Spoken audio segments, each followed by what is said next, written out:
am here with former Charger, a familiar face, Luis Castillo, and we are at a press conference for what is being proposed as an MLS stadium on the Qualcomm site in Mission Valley. First of all, I have to ask you, how did you find out about this? What are you doing here? It's a little random. It's a little random. We like that. Yeah, absolutely. You know, it's funny. For me, this kind of all came to be because I've become a huge soccer fan. And it's funny to say because, growing up, I never played, never really had much interaction with the sport. Soccer players were the guys we would fight with in college because we weren't really that good of friends. But I retired from football and I still had a huge passion for sports. I still really needed that in my life, but I think with everything that happened with the end of my career and my injuries, I couldn't really watch it. It was still very painful for me to watch. But in that time, I've become this huge soccer, FC Barcelona, Argentina, the USA fan where I don't miss a game now. I just driven by Qualcomm and felt this void of the fact that even though I don't watch it, we've lost something so important to this city. That you were such a big part of. Yeah, so that we lost our history a little bit, but the idea of bringing something here that we could introduce our kids to. I've got 3 little kids. I've got 2 girls that already are starting to play soccer.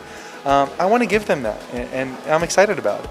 Literally, though, no one asked you to come here. You saw this was happening, and you said, you know what, I'm just going to swing by, see what it's like. It really was random, and I say this too. When I got involved with the stadium initiative for the Chargers, a big part of it for me really was this idea of bringing other sports to San Diego. For the football fans out there that are mourning the loss of football in San Diego, of course, this probably doesn't take the place of the NFL or of the Chargers, but what can fans enjoy about the sport that they might not even know that they like yet? Yeah. It is a beautiful game, and it's never going to replace football. It's a completely different world than football.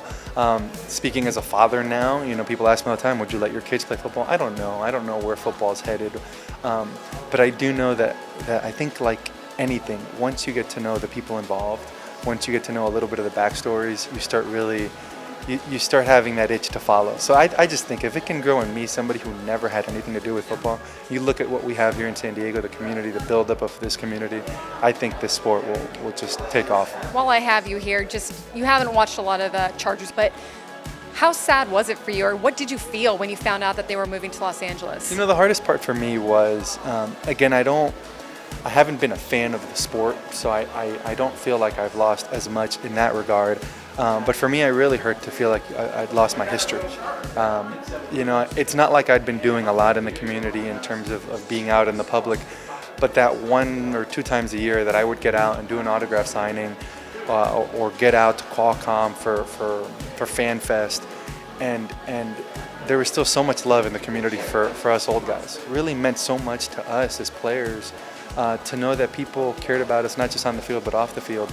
So to lose that's been the most painful part for me. Well, a former teammate of yours and yourself, you're going to go climb, what is it now? Kilimanjaro. Kilimanjaro. No big deal. Attempt. You're going to do it because if physically, it's you guys. If physically we can do it, we will do it. And this is for a good cause, right? This is. There's a foundation actually. It's called Water Boys, and it's Howie Long's son, Chris Long, started it, and they are building wells in Africa, in Tanzania, in these villages that don't have clean water. And part of the fundraising for this is the guys, they pair up either a retired player or a current player or a coach, something like that, with somebody who's in the military. And most of these guys are missing, a knee or something, and they're pairing the NFL player up with the military member, and they're climbing this mountain together. I kind of jumped in last second. Nick told me he was doing this. He was part of the charity. They were fundraising for this. And I said, wait, you're going to Kilimanjaro? I want to go. I'm always looking for a new challenge to stay physically involved, fit, keep me entertained. So let's go climb a mountain. Let's just go climb Kilimanjaro. It's just your average Thursday week. Attempt. We'll check in with you after that finishes, but we appreciate your time, and Luis, it's great to see you, and good luck with that climb. Thank you so much. Thank you.